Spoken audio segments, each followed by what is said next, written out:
Yashodanandana Jaya Brajajana Ranjana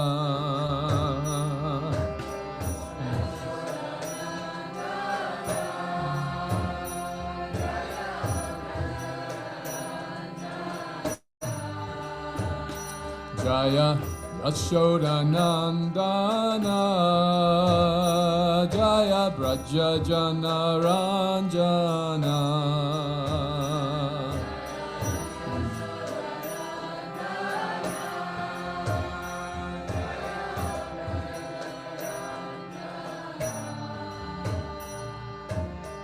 Jamuna Tirambanachari Jaya Girivaridhari Jaya Girivaridhari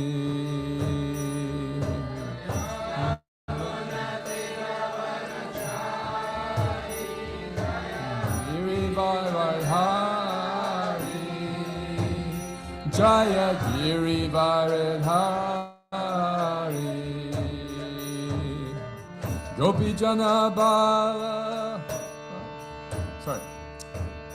Yashodanandana Jaya Brajajana Ranjana Jaya Brajajana Ranjana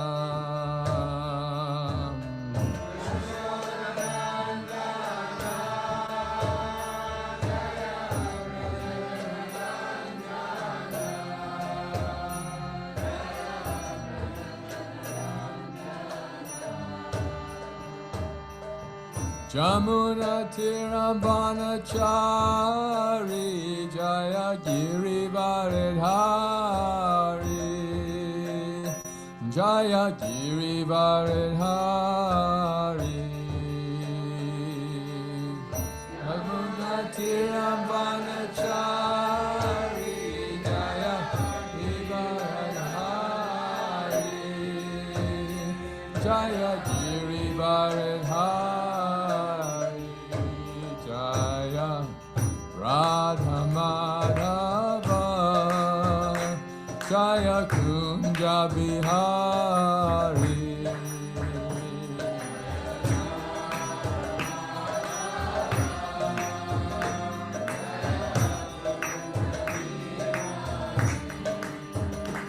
Jaya Radha Madhava Jaya Girivaridhari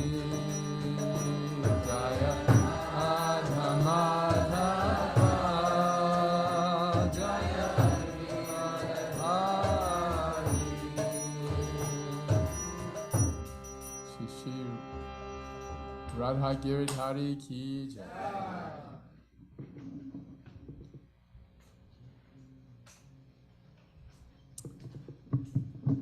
Om Namo Bhagavate Vasudevaya. Om Namo Bhagavate Vasudevaya. Om Namo Bhagavate Vasudevaya. Om Namo Bhagavate Vasudevaya. Narayanam Namaskritya Naram Chaiva Narottamam Devyam Saraswatim Vyasam Tato Jayam Udirayet Nasta Prayeshva Bhadreshu Nityam Bhagavata Sevaya Bhagavati Uttama Shloke Bhaktir Bhavati Naistaki. Has anyone ever heard of the novelist Franz Kafka? A few of you, yes. So Kafka wrote these existential novels about like people waking up in places like in prison. They didn't know why they're in prison, right? Everybody's down on them, they don't know why, they just find themselves. This is the position of people of atheists, basically. You wake up in this world, you don't know why you're here, everybody's like competing with you or down on you. You don't know why, what you've done. And so this is why it's so much better to be a theist. Because we address the questions of why we're here, how we got here, what's going on here, right? And so today we're celebrating this pastime of Krishna lifting a mountain with his little finger. And of course the atheists say, yeah, right. Sure, somebody can lift up a mountain with their little finger and hold it in the air for 7 days. And at the same time, have no explanation about how countless billions of stars and planets are floating around, and we're aware of them. We have no idea how they got there. It is not very difficult for the Creator to hold a mountain if he's holding up billions of stars and universes, right? So it's like not so difficult to imagine. So as we're hearing these pastimes, our rational, atheistically trained mind will think, how is that possible? But what do we expect God to do, right? I mean, if he doesn't do these amazing, wonderful things, then what is he going to do? You know, he's going to like binge on Netflix on Saturday night? I mean, you know, what are his pastimes?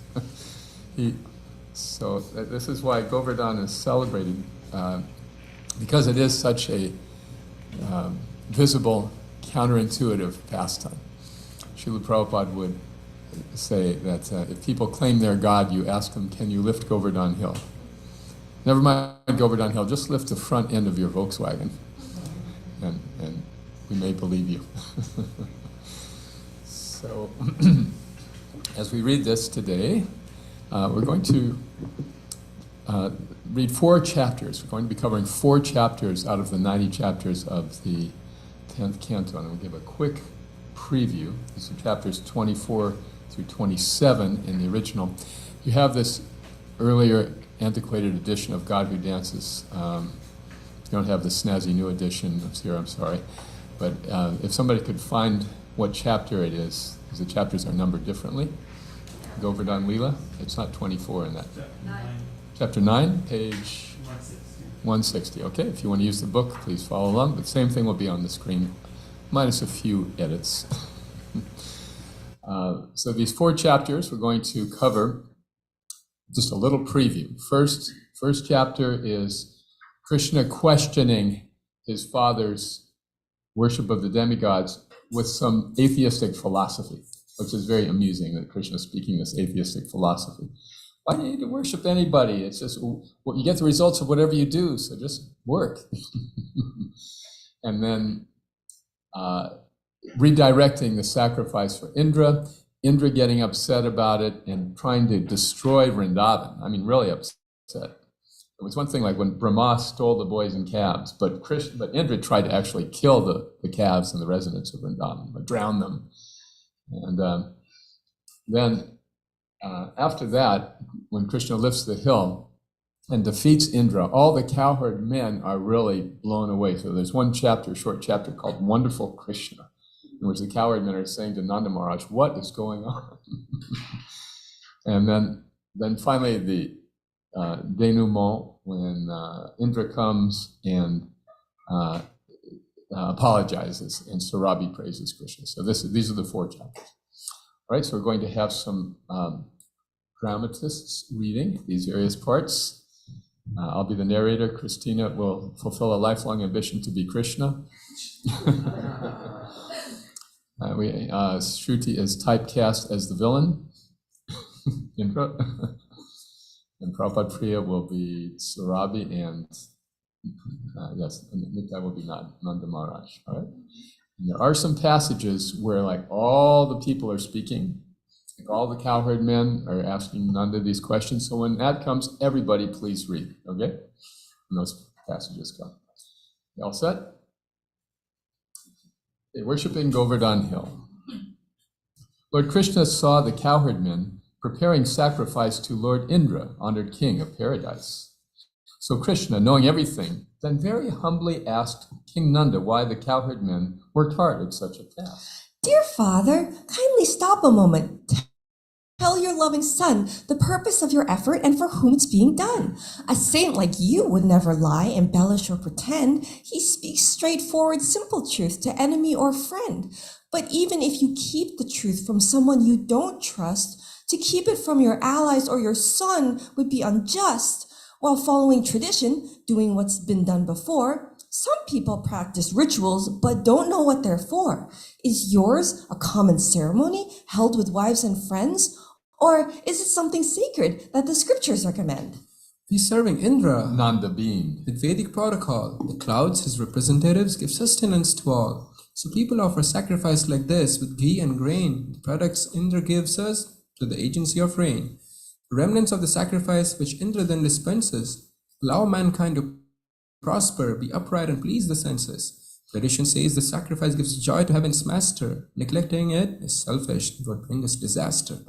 Lord Krishna, well aware of all, including Indra's pride, and how to please his family and friends, at once replied, My father, it is karma by which one is born and dies. From karma, all our happiness, distress, or fear arise. If we're rewarded for our work by higher deities, then first of all, the gods need us and our activities. It's karma that determines whether we shall sink or swim. Lord Indra can do nothing. Why should people worship him? We all have our own natures which determine what we do, and work in turn determines the results that we accrue. Our karma creates bodies, good or bad, as our reward. So karma is, in fact, our friend, our enemy, our Lord. Good work creates good karma with prosperity and health. Instead of Indra worship, let us worship work itself. If one power sustains our life, but we pray to another, are we not like a faithless wife attending to her lover? The Brahmanas work at teaching, and the Kshatriyas defend. The Shudras serve all others, and the Vaishyas farm and lend. Since we, as Vaishyas, keep and milk the cows for livelihood, our true object of worship should be clearly understood. Of course we need the rain, but is it Indra who supplies? The clouds produce the rainfall that comes freely from the skies. The boat of passion fills the world with full variety, including clouds that squander rain on desert, rocks, and sea.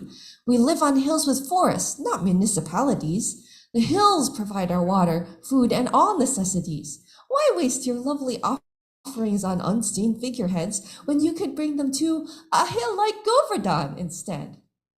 Make cool, delicious sweet rice and hot soups of salty taste. Make fancy cakes, both baked and fried. Let nothing go to waste.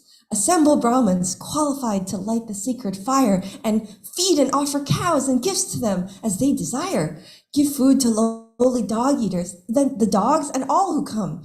Give fodder to the cows and then embellish everyone with ornaments and sandal paste and festive silk attire. Then circumambulate the hill that fills our heart's desires. You now know my idea, Father. Take it if you please, for such a sacrifice will satisfy the cows and priests. Drop Indra from your sacrifice for now, for if you do, the hill of Govardhan itself will share its wealth with you. When Nanda and the cowherd men took in Lord Krishna's words, they all appreciated and accepted what they heard. Because of their pure love for him, the cowherd men complied with Krishna's timely plan to reprimand King Indra's pride. The cowherd men, proceeding as Lord Krishna had advised, prepared to worship Govardhan with all of their supplies. The Brahmins chanted mantras as the cows were fed, and then they danced around the charming hill again and yet again.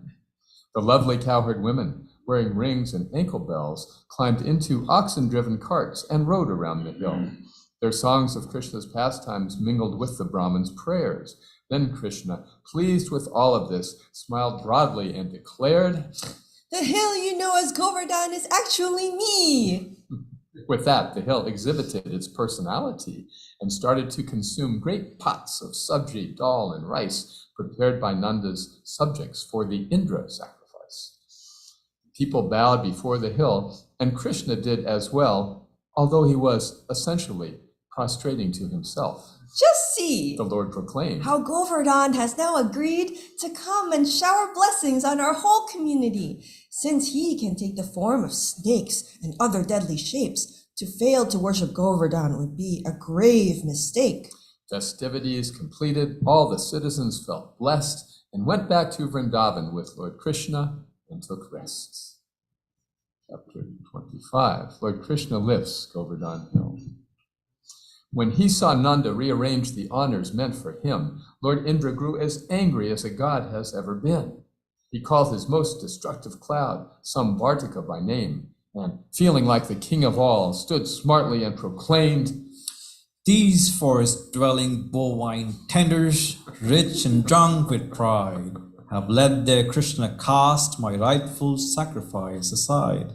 They're like those fools who try to cross the ocean of distress in leaky boats of mundane coats, while truth goes unexpressed.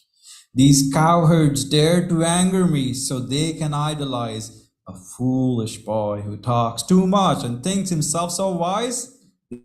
They think they can ignore me, how their wealth has made them proud. Samvartaka, destroy their cows. This cannot be allowed.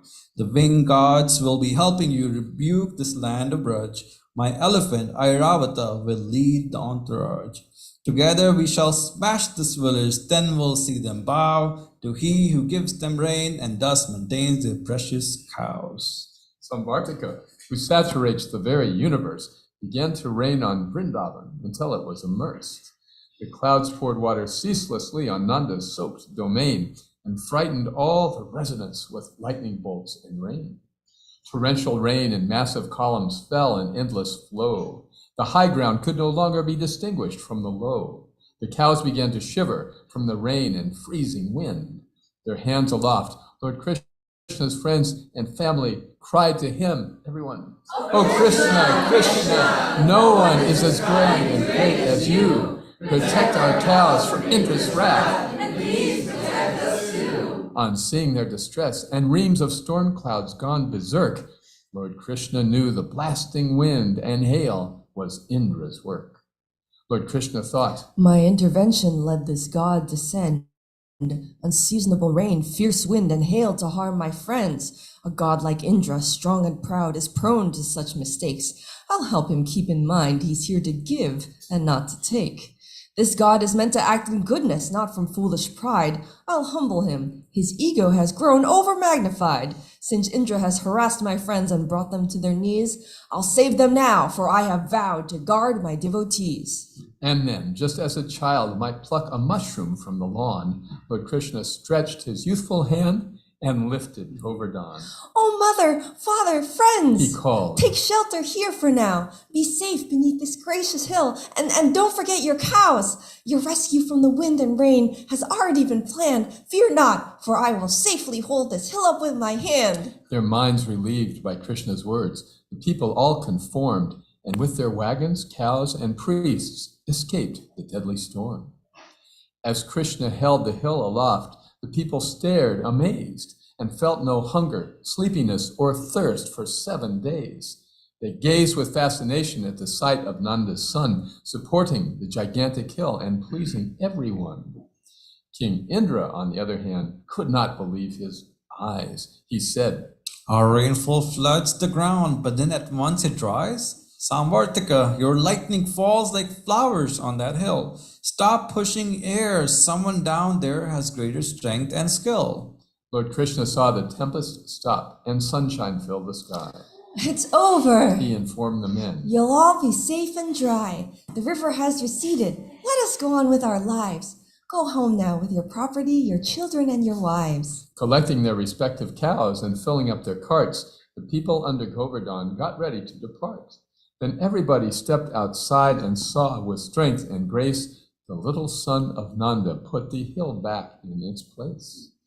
The residents of Vrindavan, in waves of ecstasy, came up by age and rank to thank the Lord accordingly. Some blessed him, some embraced him, others chose to genuflect. The women gave him yogurt and whole grains to show respect.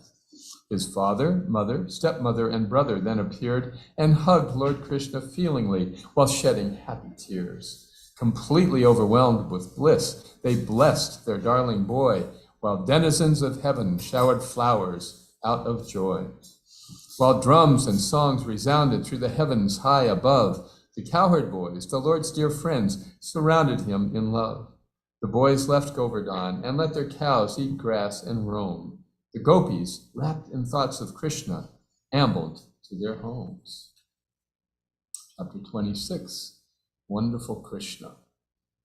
The cowherd men, amazed with Krishna, found themselves confused. So they asked their beloved leader Nanda for his views. They said, "Your son lives mountains and kills demons like us. Since he is our superior, why does he visit us? The sun is only 7, and he has tremendous powers. He picks up little like elephants might pick up lotus flowers. In fact, when he was just an infant, he gets to cut tooth. He sucks the life from Bhutanat and transfers out one tooth.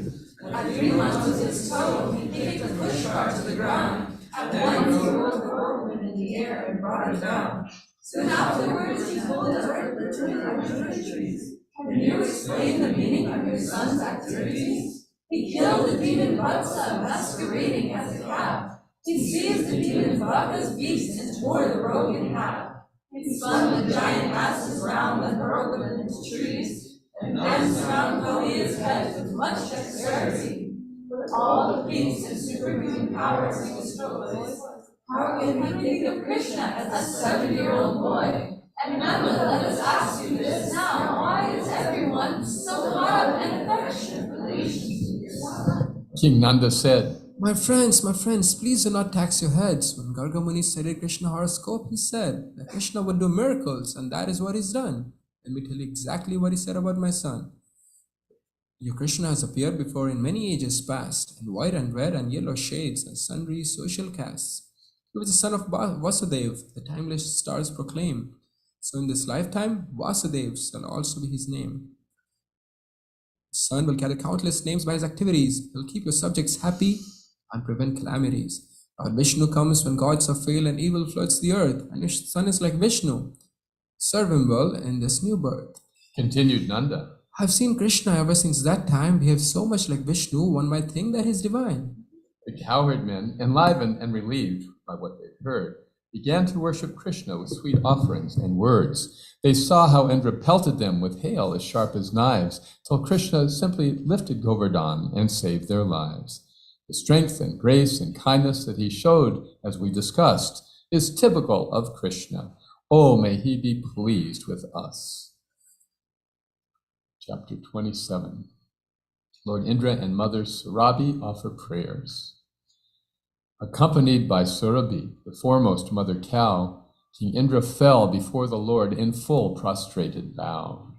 The helmet of the King of Heaven, brilliant as the sun, then rose as Indra sang these prayers in praise of Nanda's son. This world is a river of anxiety. This world is a river of anxiety, stupidity, passion, and false piety. Its currents don't touch you, you are pure and aloof. Your body itself is the absolute truth. No lust, greed, or anger appear within you or cause you to fall or affect what you do. So pure is your purpose, it's well understood. When you punish someone, it's for their own good. My Father, my Guru, who fully controls all powerful time which rebukes fallen souls. You come to refurbish the lost mental health of those who would be God instead of yourself. You chastise this fool, his conceit is now purged. Your boldness awakened my spiritual urge. And grows in my power, I made an offense. Forgive me, my Lord, and protect my good sense. You free Mother Earth from the warlords and thieves, while serving the welfare of your devotees. You live in each atom and in between two, O seed of all being, I bow before you. When worship for me was disrupted, I tried to reign on Vrindavan till everyone died. You've broken my plans, you've humbled me too, so now I have come to surrender to you. Lord Krishna smiled as Indra finished, joined his palms and bowed. Then Krishna spoke, his voice so deep it rumbled like a cloud. When one becomes too proud, I sometimes show a special grace. I take all of his wealth away and put him in his place. Though I disturbed your sacrifice and caused anxiety, you've learned you cannot make decisions independently. A man intoxicated by his power grows so proud and blind, he does not see me, stick in hand, awaiting just behind. I humbled you to help you, not because I am unkind. I always seek the welfare of the spiritually inclined.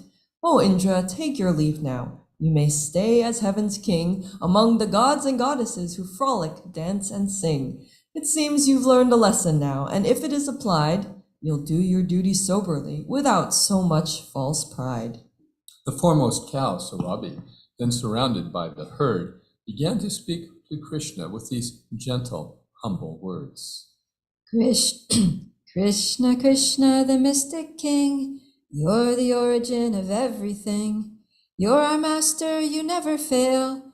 Indra hurt us, but you prevailed. Though Indra means the Lord, it's said, we want you for our Lord instead. You will care for the cows and priests. All the gods will be very pleased. You have saved us from Indra's wrath. Please consent to the sacred bath, marking you as our sovereign Lord, now that reason has been restored. King Indra, quite embarrassed, heard his relatives and friends persuade him to serve Krishna and to try to make amends. His elephant Airavata approached Indra and gave a trunk of Ganga water so that Krishna could be bathed. Sarabi gave abundant milk to bathe Lord Krishna too. And Krishna smiled and said to them, Do what you wish to do. The bathing was a coronation, crowning Krishna king of oceans, earth, and heaven, Lord supreme of everything. The gods above sang out in love and danced through heaven's streets. The cows drenched every part of earth as milk poured from their teats. The rivers flowed with tasty liquids, honey poured from trees, and mountains gave up precious stones in endless quantities. The fruits and roots and vegetables grew ripe and good to eat, while creatures, kind or wicked, all felt satisfied and sweet.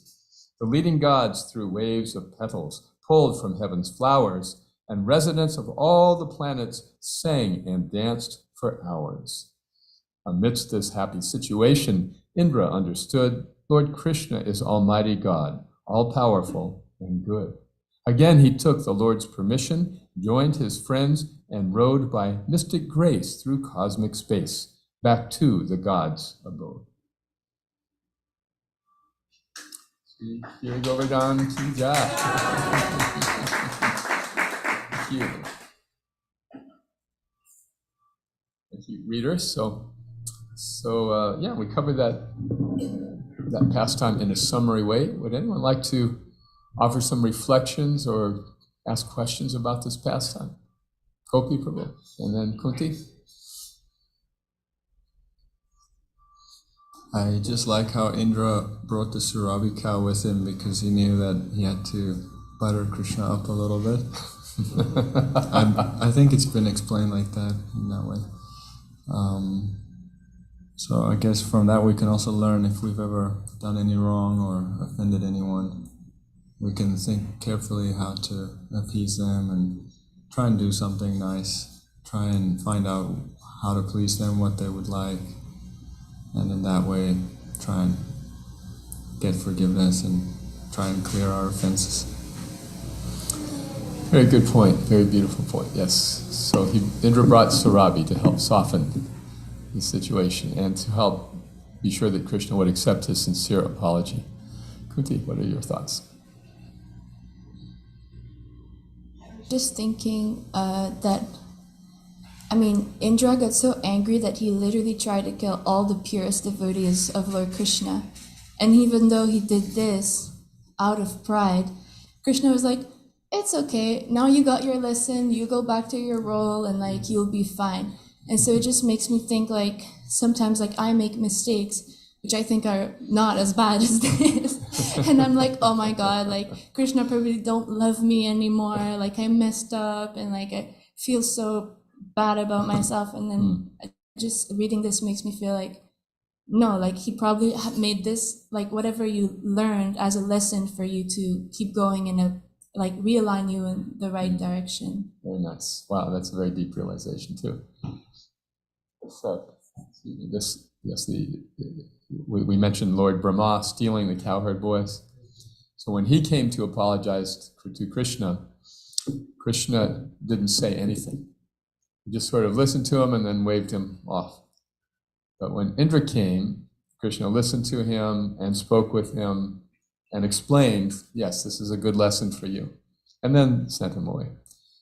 So the Acharyas explained that this is because Brahma took the devotees from Krishna, whereas Indra brought all the devotees together with Krishna, even though he was threatening them. All the devotees came together, and then Krishna, he was happier with that. These are the very deep points about this pastime. What to do when we make a mistake, and how does Krishna reciprocate with us? How tolerant is he with us? We could explore those some more, but let's see if there's others as well. Rasika Prabhu. I was just taken by that same point of how,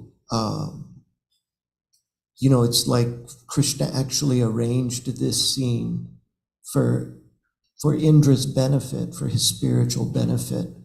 And one would think, what kind of reaction should he get, karmic reaction for this or whatever? And often we think that way, but in all of these situations, Krishna is operating for our good. Like he says in the Bhagavad Gita 1866, I will shield you from all karmic reaction.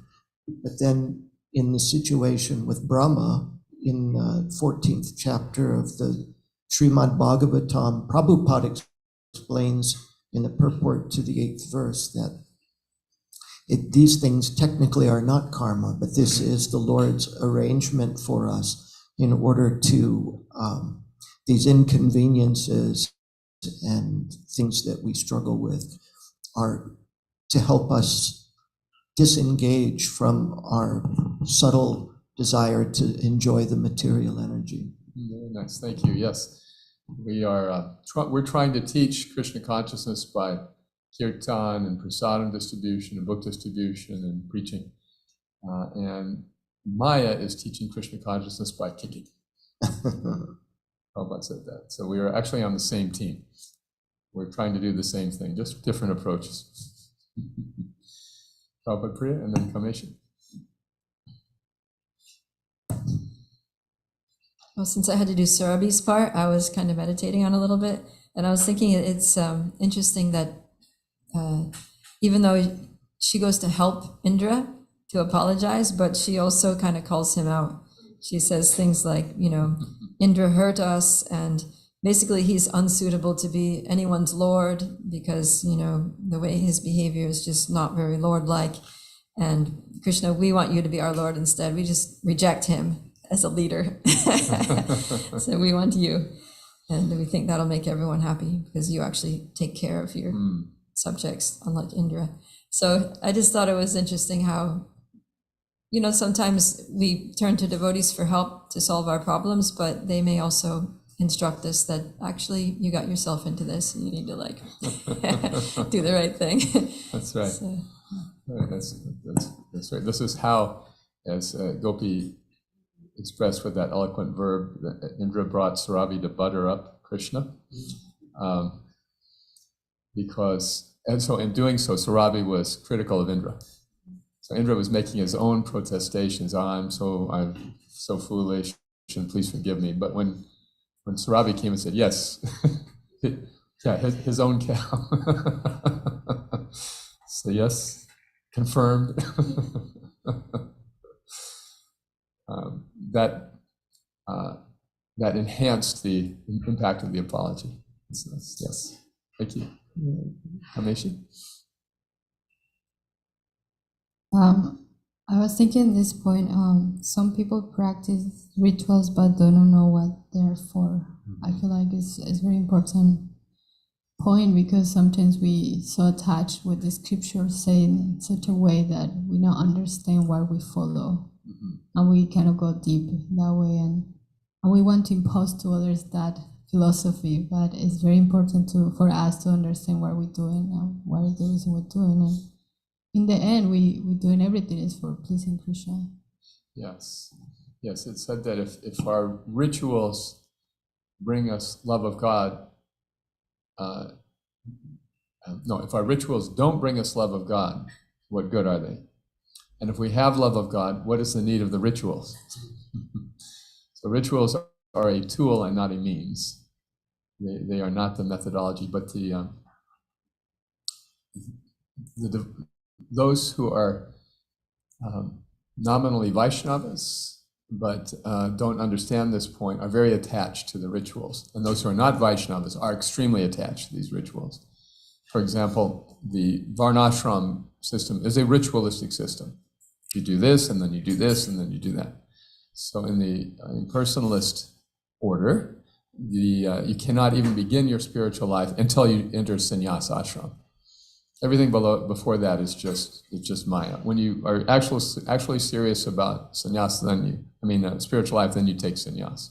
And women, forget it; they're just out of luck. But if you really want to become realized, that you have to enter that ashram. And so, did I tell you this story about my friend? His father was an impersonalist.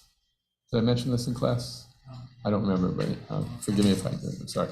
Anyway, his father was a staunch impersonalist.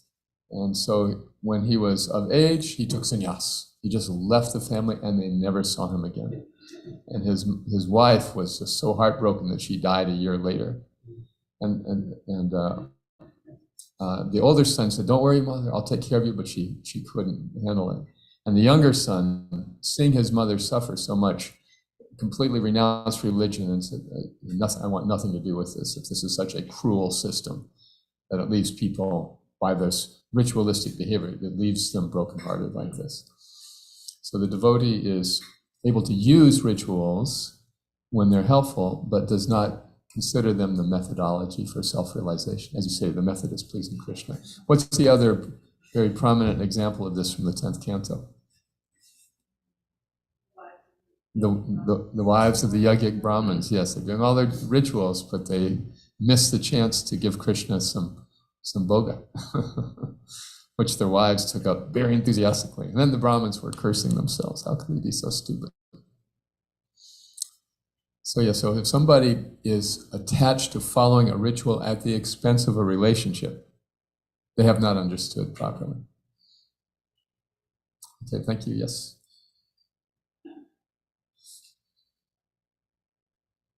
My reflection was on the part where Krishna is seemingly propounding the karma mimamsa philosophy. He says let's worship karma, it's karma which determines if you sink or swim, like a lot of things. And I was thinking that if someone just reads that out of context, like without reading the whole story, would feel like Krishna is propounding karma mimamsa philosophy and this is what we should do. So it's very important to read scripture and hear from bona fide spiritual masters, a realized devotee who could explain what the whole context is. Maybe my question would be why did Krishna say this karma mimamsa philosophy? Could be confusing. Why did Krishna say this karma mimamsa philosophy when it was setting himself to be taken out of context by others in the future? Christina has something to say on that point.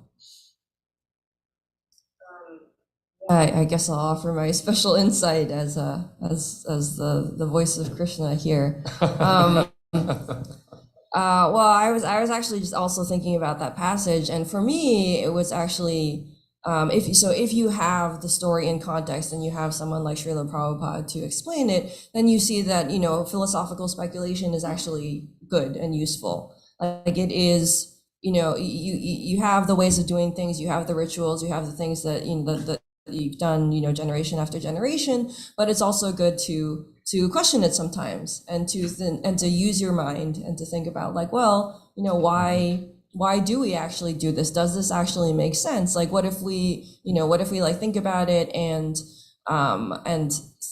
try something slightly different to see kind of how the whole system works and how reality works and how the world works. And the rains came down and it was very difficult initially, but Krishna is showing us, because this story has a happy ending and because he intervened and brought everybody closer together, kind of closer to the truth, in a physical way, since he's the absolute truth, but also kind of in an emotional way and a philosophical way. It shows that there is room for questioning and using your mind and reason and philosophizing and trying things out to see, to see how things work. And like that is an acceptable thing to do. That's beautiful. Yes, thank you, Krishna. This reminded me of a young man who came to Krishna House about 8 or 10 years ago. He was the rabbi at the Hillel Center, the Jewish Student Center near campus.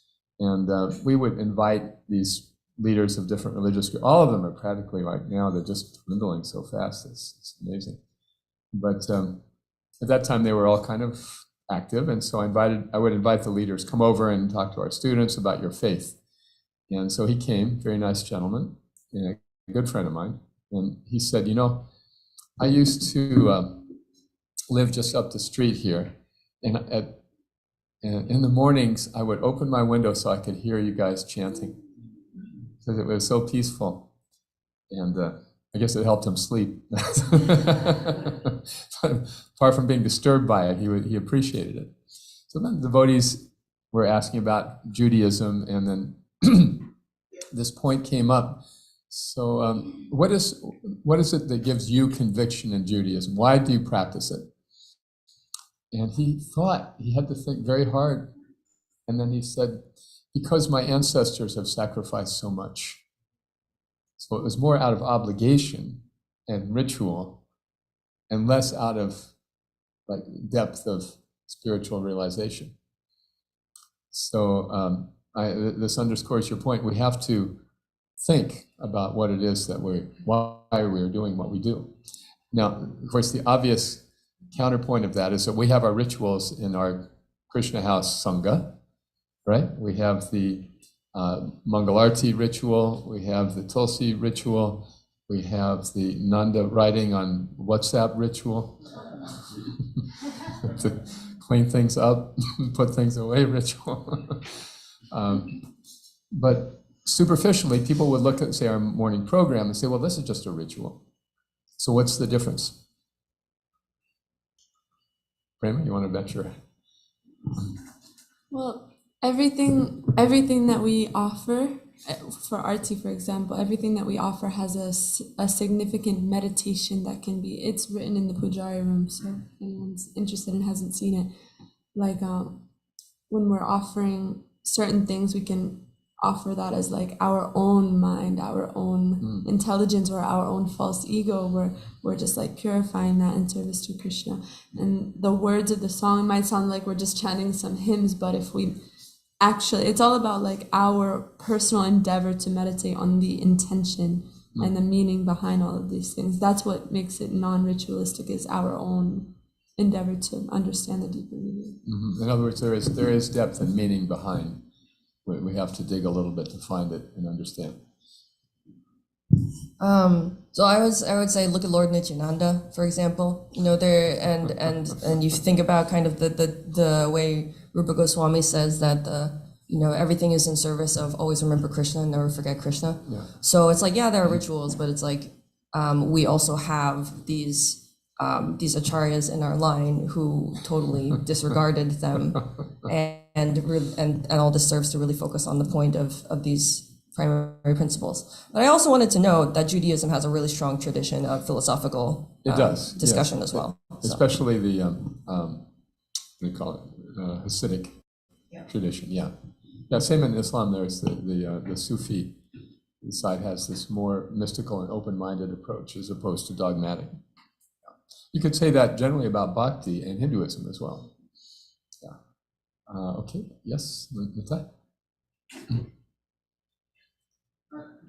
Like if things are a ritual, I was thinking it's more a personal, like if we don't think about it, then it becomes a ritual. But if we actually do it with meditation, then it's not a ritual. Like we do a lot of rituals in everyday life. Like people are disciplined and they have like, for working out, if they're a sports person, if they're any accomplished like scholar, they have rituals like which can be called ritual, but everything's done with an intent of achieving a higher goal. So it could be seen in that way. There's a difference, in other words, between ritual and superstition. Yeah, if it's a superstition that I wear only my lucky shirt on game day, no matter how bad it smells, and I don't wash it or the team will lose. Yeah, that's a superstition. But a ritual, let's say arti, for example, as Prema is saying, arti has this deep meaning. The elements of the earth, right, or of material creation, earth, water, air, fire, ether. These are all offered in the arti. The incense represents the earth because it has fragrance. The water in the conch, the fire in the lamp, and the ether through the conch shell when it's blown. It reverberates through the ether, and the air on the whisk and the fan. So we're offering each of these elements to Krishna. And there's meaning behind it, and it's just a question of our application. So chanting is probably the best example, right? We can chant our rounds as a ritual, or we can chant them as an expression of devotion, love, or desperation, or whatever happens to be in our heart that day. So in that way, we can make the experience of chanting more than just a ritual. But one thing that's important in that regard, if we take a vow, then even if it does feel like a ritual at times, we have to do it because we've taken that vow. That's why initiation is such a milestone in one's spiritual life. Because, no, I'm taking a vow. I understand that at times I may feel like chanting, and times I may not. I'm doing it anyway. I am going to do it anyway because I'm honoring this vow. That degree of discipline is very helpful for bhakti, essential for bhakti. Disciple and discipline, these things are connected. There's a lot of discipline in ritualistic Hinduism, Judaism, you name it. There's a lot of discipline. But the degree of discipline in Prabhupada's package is modest by comparison, very modest by comparison. Remember our friend Jai Chaitanya, who was a nice gentleman who was a Hasidic Jew growing up, or at one point in his life. And he was describing their sadhana, and it made ours look pretty mellow. It was like 4 to 6 hours a day, 7 days a week, prayers, this prayer, this obeisance, and it was quite intense. So this was a snap for him, just to chant 16 rounds and go to Mangalarti 5 days a week. Advaita Prabhu.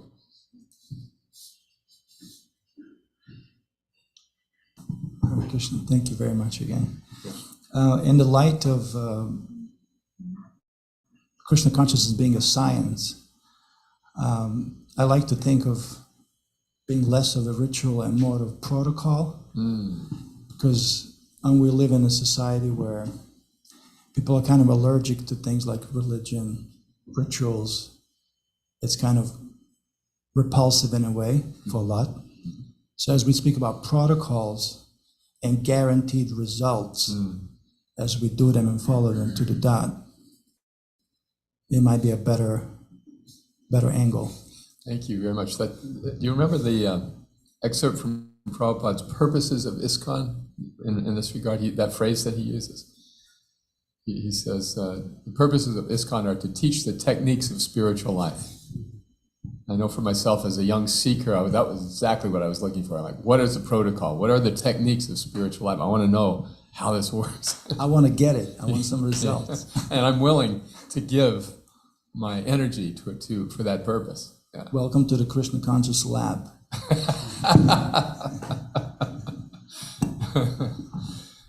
Okay, other comments? All right, tell me when we're... Go ahead. Please, continue. On the same line, I was just thinking yes, there's a purpose behind it. We can have a meditation, we can have feeling in doing it, but also he says, this is the process that we were given by our spiritual master. It's our medications, it's if you do this, you can get to the part where you get the feelings and everything. Because, we're all at different stages. We might feel something in doing this, we might not. Most likely, if new people or when you just join, you probably don't feel anything doing those things.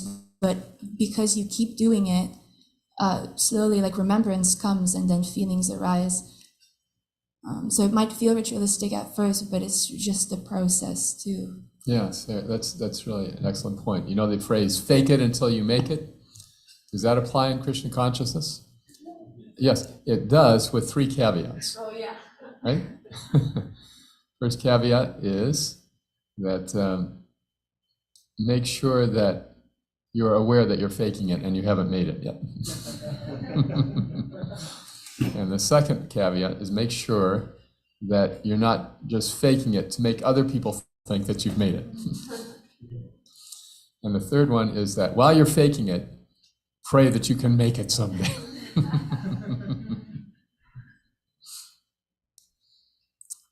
John? Yeah, and off of what Advaita and Kunti were saying too, is our worship is very detailed and it's very particular and specific, like doing the Guru Puja in the morning. I have to purify the lighter, and I think that's kind of. But my point on that, I wanted to bring up the term that's used very loosely. I'm very OCD about what I do, or this person's very OCD, and I think a lot of people don't know what that means.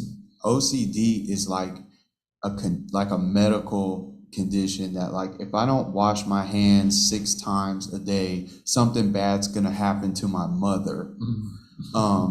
So I would think that our worship and our morning program and practices is more detailed and particular and specific, because the truth is, if I don't purify the lighter in the morning correctly, or even more dramatically, if I miss a month of program in temple because something happens, there's no loss or dominion. The Lord's still gonna be with me, and he's not gonna give some kind of severe punishment if those things aren't executed. I feel like.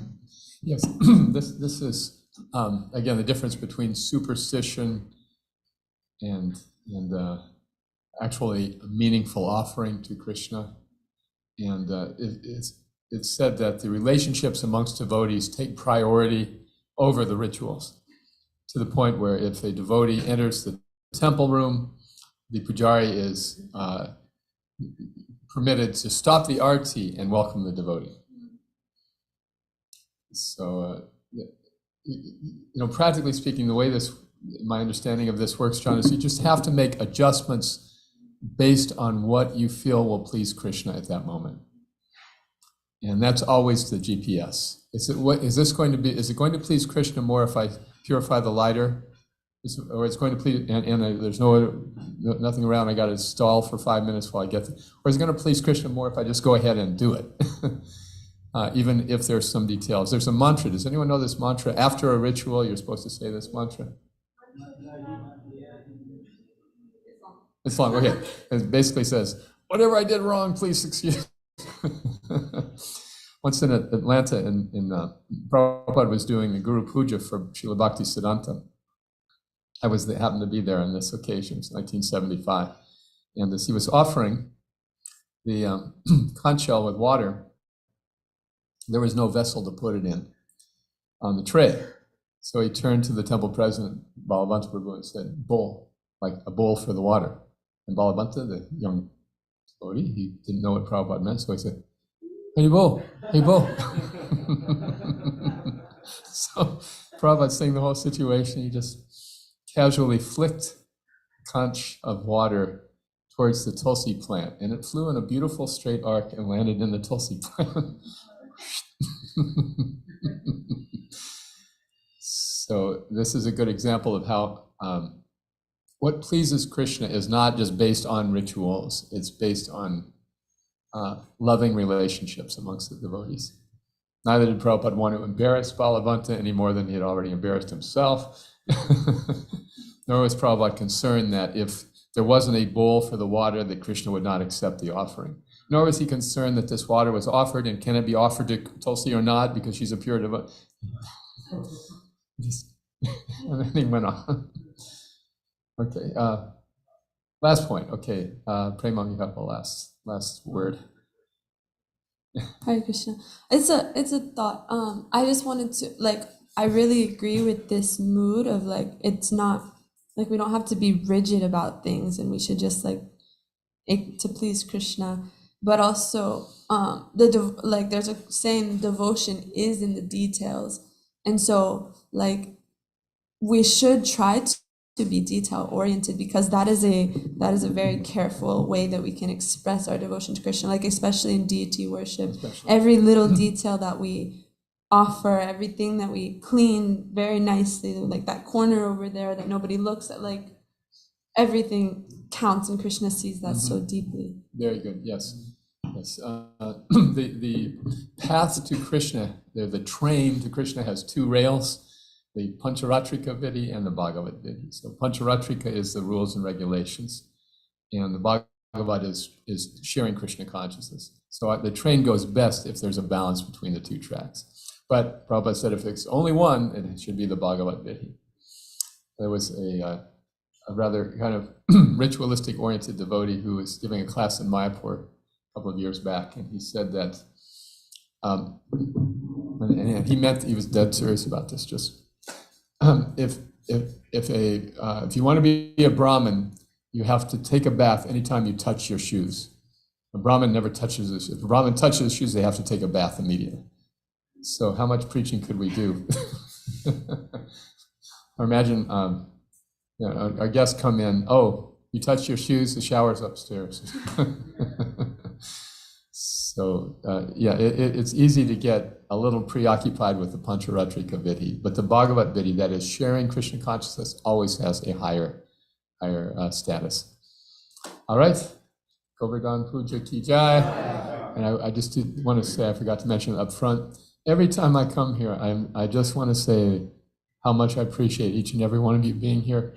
I will never take that for granted.